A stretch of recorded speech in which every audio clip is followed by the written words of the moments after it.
शिल्पा शहर की पढ़ी लिखी और होशियार लड़की है, जिसकी शादी उसके पापा के सालों पुराने वादे की वजह से गांव के विकास से हो जाती है। शिल्पा की सास पुराने ख्यालों की होती है। अरे शहर की हो, इसका मतलब ये नहीं कि जो मन आए करोगी। घर के कुछ नियम है जो तुम्हें भी मानने पड़ेंगे। हाँ। मम्मी, मुझे रीति रिवाज से कोई दिक्कत नहीं है, पर ऐसे नियम जिनका कोई मतलब ना बने, वो तो गलत है। हाय, देखो तो। अरे घर आए एक दिन पूरा नहीं हुआ और सास से जुबान लड़ाना भी शुरू। नहीं हो, बहू हो, अपनी हद में रहना सीख लो। हाँ। इतने में विकास भी वहां आ जाता है। माँ, मुझे लगता है शिल्पा को घर रहने की जगह दुकान चलना चाहिए। इसकी नई चीजों की समझ और सोच हमारे बिजनेस के लिए बहुत अच्छी रहेगी। बेटे की बात सुनकर माँ को बहुत गुस्सा आ जाता है। अच्छा, अरे बीवी के आते ही तेरे तो सुर बदल गए। अगर ये दुकान जाने लगी तो गांव में क्या इज्जत रह जाएगी हमारी है? लोग क्या कहेंगे? ये कहीं नहीं जाएंगी बस। हाँ। माँ के आगे और कुछ बोले बिना विकास वहां से चला जाता है और सास शिल्पा को घर के कामों में लगा देती है। उसी रात विकास और शिल्पा साथ बैठकर बातें कर रहे होते हैं। मम्मी ऐसा क्यों सोचती हैं कि औरतें कुछ नहीं कर सकती, और उन्हें लोगों की इतनी चिंता क्यों है? पापा की डेथ के बाद माँ ने दुकान संभालने की कोशिश की थी, पर लोगों ने उल्टी सीधी बातें सुनाकर उनका आत्मविश्वास इतना गिरा दिया कि वो कुछ कर ही नहीं पाई और सोचने लगी कि शायद औरतें ये सब कर ही नहीं सकती। इसलिए उनसे भी नहीं हुआ। लोगों की यही तो दिक्कत है, उन्हें अपने से ज्यादा दूसरे की जिंदगी में स्वाद आता है। वैसे लोग जिनसे डरते हैं ना, उन्हें ही तोड़ने की कोशिश करते हैं। आप फिक्र मत करो, मम्मी की सोच बदलने का तरीका है मेरे पास। और अगले ही दिन से शिल्पा अपनी सास की सोच बदलने और लोग क्या कहेंगे के डर को खत्म करने की जद्दोजहद में जुट जाती है।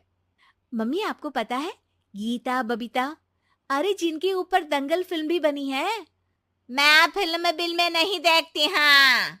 वो हरियाणा की लड़कियां हैं। दोनों रेसलर हैं। उन्होंने जब ये शुरू किया था ना, तो लोगों ने बहुत बातें बनाई, बुरा भला बोला, मजाक भी बनाया, लेकिन उन्होंने ना किसी की सुनी, ना अपने ऊपर से विश्वास खोया और ना ही हार मानी। और देखो आज किस मुकाम पर है। अरे तो ये सब मुझे क्यों सुना रही है? हाँ। नहीं नहीं, बस ऐसे ही, हमें अपने आसपास की खबरें तो रखनी चाहिए ना। ऐसा कहकर शिल्पा अपनी सास को सोच में डालकर वहां से चली जाती है। अब शिल्पा हर दिन दुनिया के अगेंस्ट अपनी हिम्मत से सक्सेसफुल बनने वाली लड़कियों की कहानी अपनी सास को सुनाने लगती है। इसी तरह कुछ समय बीत जाता है। और माँ, आजकल बहुत चुप चुप रहती हो, सब ठीक तो है ना? बस कुछ सोचती रहती हैं, इसीलिए ज्यादा बोल नहीं पाती। ऐसा क्यों हुआ माँ? कोई दिक्कत है क्या? अरे तेरी पत्नी ही दिक्कत है। है? मैंने क्या किया? अरे रोज मुझे कुछ समझाने के मकसद से एक नई कहानी सुनाती है, पर खुद नहीं जानती कि मुझे सब पहले से पता है। हाँ। तो फिर दिक्कत क्या है माँ? लोग क्या कहेंगे? अरे उनका तो काम ही है कुछ ना कुछ कहना। आप ये सोचो कि उन्हें नजरअंदाज करके हम साथ मिलकर किस ऊंचाई पर पहुंच सकते हैं। बेटे और बहू की बातों से सोच में पड़ी माँ वहां से चली जाती है। अगली सुबह सबसे पहले तैयार सास आवाज लगाकर बेटे और बहू को बुलाने लगती है। अरे कहाँ सोते पड़े हो दोनों? किसी को घर में कोई काम नहीं है क्या? हाँ। सास की आवाज सुन शिल्पा भागती हुई कमरे से बाहर निकल आती है, जिसके पीछे विकास भी बाहर आ जाता है। मम्मी, आप इतनी सुबह तैयार होकर कहाँ जा रही हैं? अरे किसी नई शुरुआत से पहले भगवान का आशीर्वाद बनता है या नहीं? मैं सीधा दुकान जाऊंगी, तुम काम निपटा कर आ जाना है। सास की बात सुन शिल्पा और विकास खुशी से फूले नहीं समाते। ये हुई ना मेरी माँ वाली बात।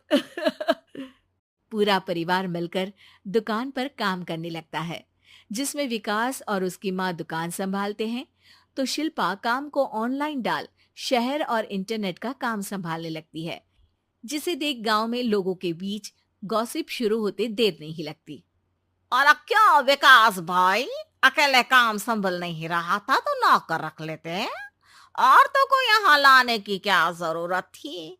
इन्हें घर में जो काम बोलो वो तो सही से करती नहीं, यहाँ आकर तो तुम्हें डुबा ही देंगी। अरे भाई साहब, अगर आपके घर की औरतें सही से काम नहीं करती ना, तो हमें उससे कोई लेना देना नहीं। यहाँ आपकी पंचायत के लिए किसी के पास समय नहीं है। हाँ। करारा जवाब सुन बातें सुनाने आए लोग मुंह लटकाए उल्टे पैर वापस चले जाते हैं। वाह मम्मी, ये तो अब दोबारा कभी भूल कर भी यहाँ नहीं आएंगे। I am so proud of you. अरे बहुत हुआ, हाँ काम पर लगो चलो। तीनों आपस में काम बांटकर अपने अपने काम पर लग जाते हैं। इसी तरह दिनों के साथ महीने बीतते हैं, जिसमें शिल्पा की पढ़ाई, विकास की मार्केट स्किल और सास की फाइनेंशियल मैनेजमेंट से उनकी दुकान बहुत अच्छा बड़ा बिजनेस बन जाता है, जो गांव के साथ साथ शहर में भी अच्छा खासा मशहूर हो जाता है। अरे सच ही कहते थे तुम दोनों, लोगों का तो काम ही होता है कहना। अब हमें सुनना है या नजरअंदाज करना है वो तो हमारे ऊपर है। हाँ। आपकी शुरुआत में गालियां और आसमान छूने पर तालियां, ऐसे लोगों का तो काम ही है पलटना। इनकी बातों से हमें कभी अपनी राह बदलनी नहीं चाहिए, बल्कि अगर बातें बन रही है तो समझ जाओ कि रास्ता सही है।